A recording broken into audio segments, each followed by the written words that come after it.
to the bold analysis.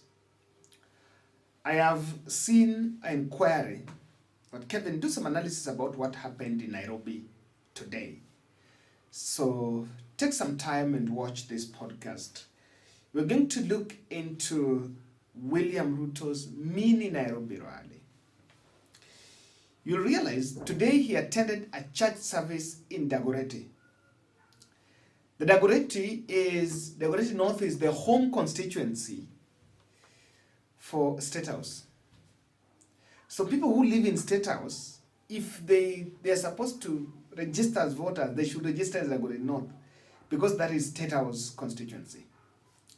So William Ruto decided to have a church service, to attend a church service in Nairobi. I was paying more attention to this event. Immediately we saw that invite early in the morning that I was going there. I was paying more attention because it was just coming at a time his critics, or rather his allies, are telling the country they will rig the next election if the numbers will not be adding up. So, and again, for better part of the week, the president was in the North Rift and was telling the country and was actually calling out those who he termed online critics. So now that he was in Nairobi, it was keen to understand how what was going on there.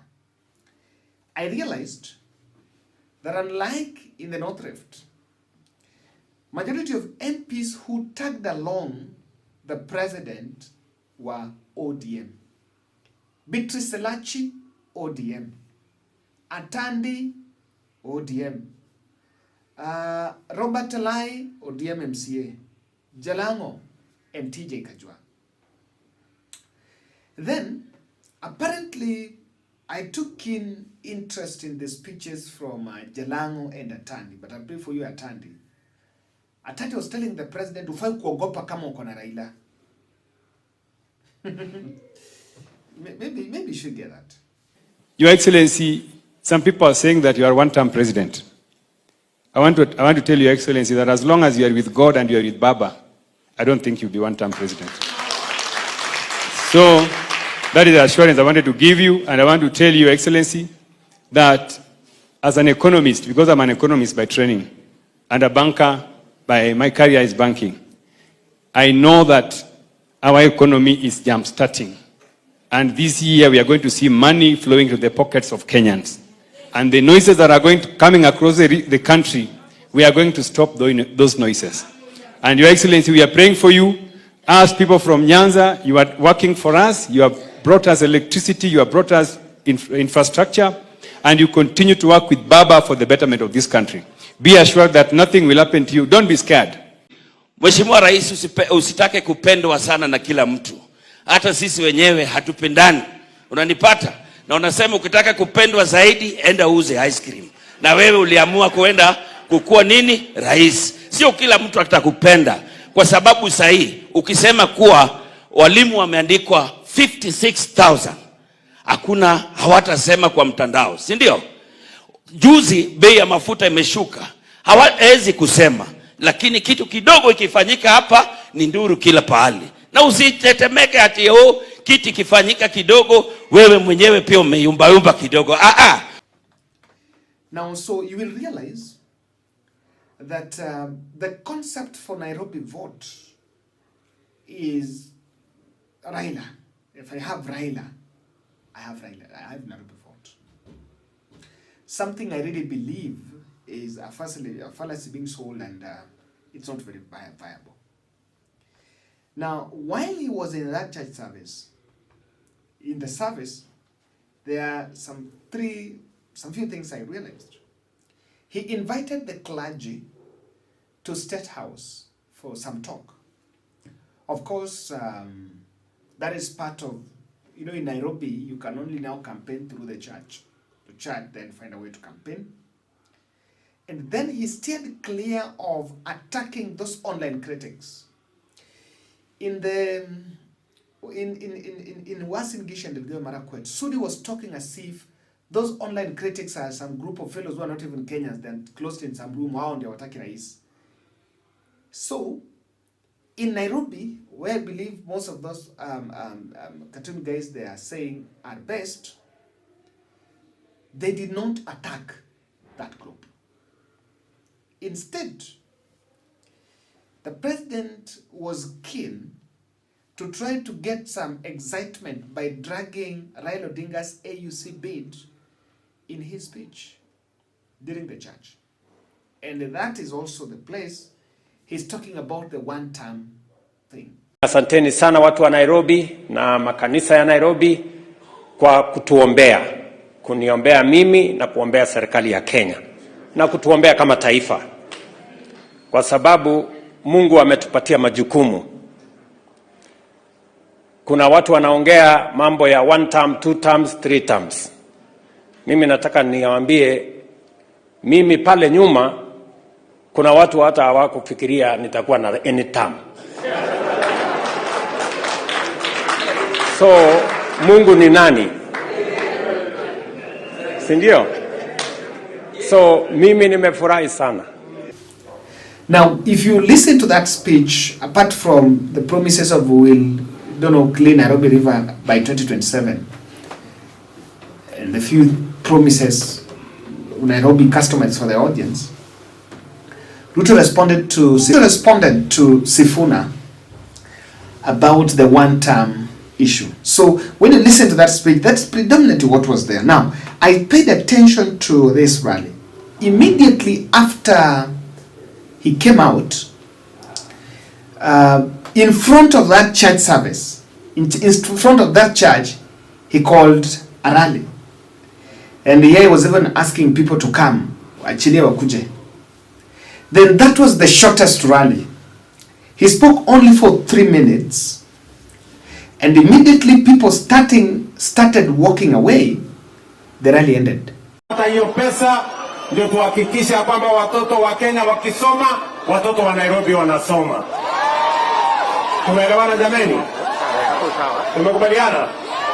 Na zile barabara ndogo ndogo kule chini, pia tumekubaliana hizo barabara tutazirekebisha, na nimekubaliana na gavana wa Nairobi, nimekubaliana na mama Elachi, nimekubaliana na viongozi wale wengine wote, tunashirikiana, tunasonga mbele pamoja.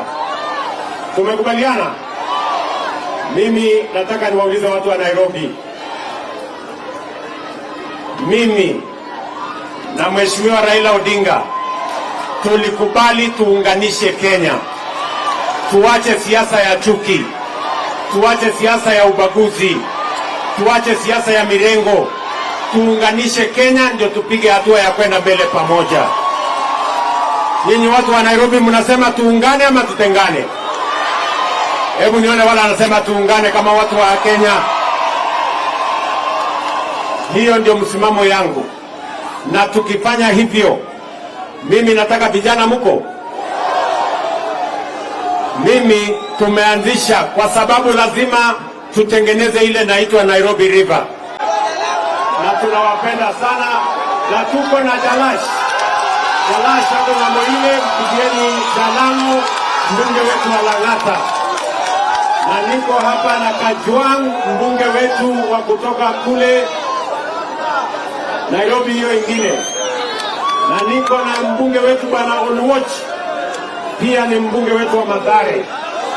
Na niko na hawa wengine wote na sisi wote, na tuko na MCA wa hapa bwana Alai, pia anatoka area hii ya Kileleshwa. So asanteni sana. Mimi nawapenda sana. Mungu awabariki na msalimie watoto wenu jamani. Thank you very much. God bless you. And the cameras went off. So it was only for 3 minutes. Remember, he had other leaders that were there.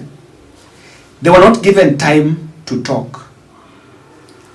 And I know the reason why they were not given time to talk there, because he doesn't want the SUDI discussion to continue. I can tell you, the president might stop the rallies.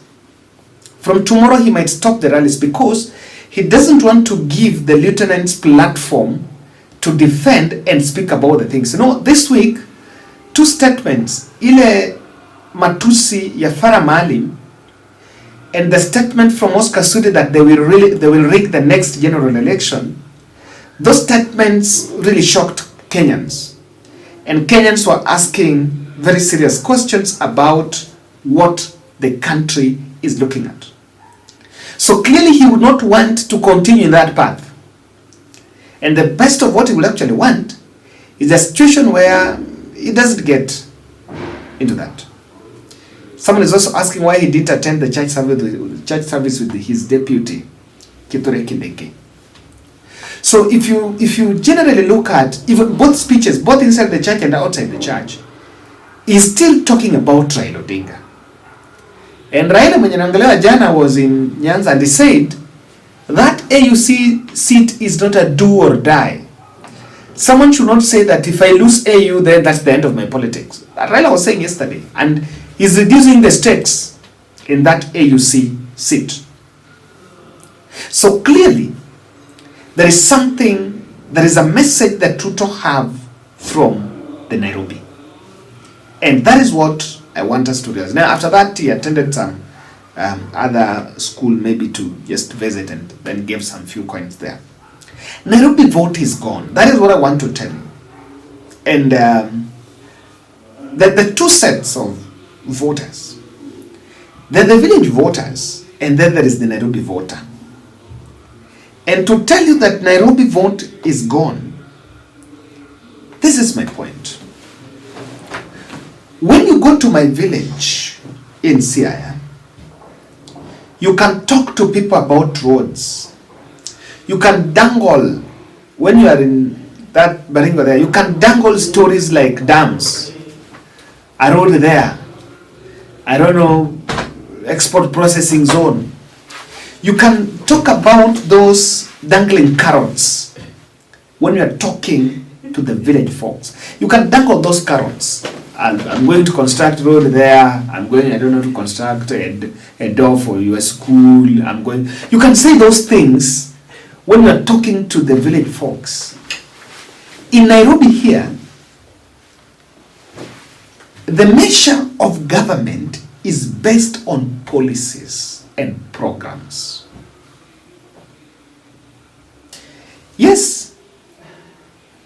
And it is in Nairobi that when SHA is not working, they are feeling it most. Not because they are the ones that goes to hospital, but this is the metropolitan area. Ikiwa SHA haiwork, the metropolitan area is very affected. So you cannot tell the people of Nairobi, you cannot dangle those carrots of barabara there, sijui hospitali hapo. You cannot say those things here. Here, you need to tell people about the policies. And that is why it is very difficult. I can tell you, Ruto is even fearing holding that rally. There are some people organized, mobilized there. He even feared staying there for long because the crowd became bored immediately and they started walking away. So Nairobi vote is gone because the Nairobi team, you cannot, I've listened to what the president says, the rate of inflation is down, I don't know what. Those things don't work here. The second issue is this. The tribal card might be very weak. In fact, let me say something. Those who want to compete against the president has the machinery. If you want to compete against Ruto, the things you need to put at the back of your mind. William Ruto have the machinery to buy anyone and everyone in this country. I'm speaking to Kalonzo and Rigathi and Raila. We cannot narrow our politics to tribe, that let me meet with the tribe A to tribe B. I want to give a good example. Kalonzo may believe that he can have a good alliance with Rigathi. How about the next time, using state machinery, Ruto calls Kalonzo in the night and tell him, yes, here, 19 billion. Are you supporting Rigathi ama mimi? Who will Kalonzo support? Kuna ile kesi iko pale natoa. Kuna hii hapa nakupatia. What am I saying? So our politics must be maintained on the policies. Because those policies, that one will disarm the state from the tribal aspect. Now in Nairobi, the voting demographic in 2027 is improving. And that voting demographic is mostly General Z. They're coming to vote for the first time. These are fellows that said we are tribeless and formless. They're going to have a big say. This is the capital of resistance. So it will be easy for people to remind and remember that this and this did not go the right way. So I believe when you're handling Nairobi people, you must be very careful. The vote here, that tribal card will not work. The dangling carrots of dams and roads and, I don't know, some few hospital gates here, those ones won't work. What works here is the policy. Inflation equals sour. What is the rate of price of goods? That's the question. Is share working? That's the question. So this is the capital of resistance. And because it's capital of resistance, they will easily remember. Lastly, ile uongo ODM inadanganya Kenya kwanza, watajua. These ODM candidates, when they face UDA or whichever party the president will be vying on, they will retreat to the real ODM. These MPs do not talk, they do not defend government. In fact, I remember what they're saying when the MPs are saying, wewe usiogope, wewe tuko na wewe. They will only say tuko na wewe, and they will not say wale wache kutupinga. But they will not say that, Mr. President, SHA is working well and things are fine. Mr. President, the education funded model is working. Mr. President, the affordable housing is changing. They're not mentioning, and that is what the president must realize. These fellows, they are around you. They're not mentioning projects. They're only mentioning Rais Tuko na Wewe, which is a corporate language, accustomed to those who are around the president when president is attending a function. So, and this thinking that if I get Raila, I will get Nairobi vote. Oh, Kikuyu imeenda. Ile imeenda na Rigathi. Kalonzo imeenda na Kamba. The constituency, the Raila constituency that remains is divided into two. There are those who want to say what Baba says, and there are those who want to use their conscience. And those ones will decide. There are those who want to look at issues. So, in Nairobi, mambo ni different. Thank you.